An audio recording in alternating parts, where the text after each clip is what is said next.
L'année 2021 commence bien mal. Une fillette de 7 ans, Véronique, aurait été martyrisée à mort, secteur Chomédé à Laval, où vous vous trouvez. C'est l'indignation.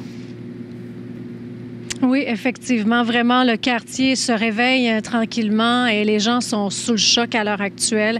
Je vous rappelle un peu les événements. Cindy, 14h30 hier, la police de Laval qui arrive ici. La fillette de 7 ans est en arrêt cardio-respiratoire. On tente de la réanimer en vain.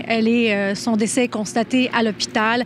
Les premiers répondants, d'ailleurs, ont subi un choc nerveux, ont besoin d'aide psychologique aujourd'hui parce que la scène était, semble-t-il, très traumatisante. Selon nos informations, la petite portait des marques de brûlure sur 80% de son corps. Donc, il y a actuellement une autopsie qui est pratiquée pour tenter de déterminer la cause du décès. Bien sûr, l'une des hypothèses, c'est le meurtre. Ce qui a été compliqué, c'est que à l'intérieur de la résidence, il y a 5 propriétaires différents, tous de la même famille, plus les 2 parents de la jeune fille.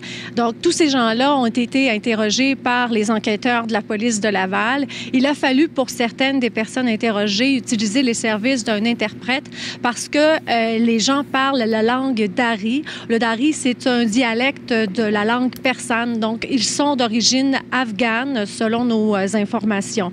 Alors, il a fallu les interroger avec l'interprète, l'enquête qui est toujours en cours. Et selon les témoins, pas les témoins, mais les voisins à qui j'ai parlé, vous savez, on prend toujours un peu avec un grain de sel ce que les voisins disent, sauf qu'on nous a dit qu'à l'occasion, on entendait des cris de la petite à l'intérieur de la maison. Plusieurs voisins me l'ont dit. On peut écouter un extrait des voisins qui sont sous le choc. C'est juste que c'est très triste de voir ça dans notre rue. Ça me fait beaucoup de peine. On ne croit pas que c'est chez nous que ça peut arriver. Elle est choquée aussi, comme toute la population et tous les voisins. Là. Voilà, c'est dur pour tout le monde. Il faut laisser la police faire son travail et puis après on verra bien quoi. La vie continue pour tout le monde malheureusement quoi. J'ai jamais parlé avec eux. Je sais qu'ils ont des enfants. Je les vois le matin prendre l'autobus scolaire.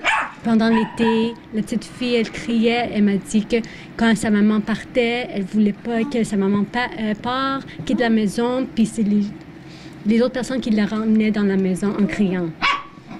Je sais pas pourquoi. J'ai jamais vu. C'est ça qu'elle m'a dit.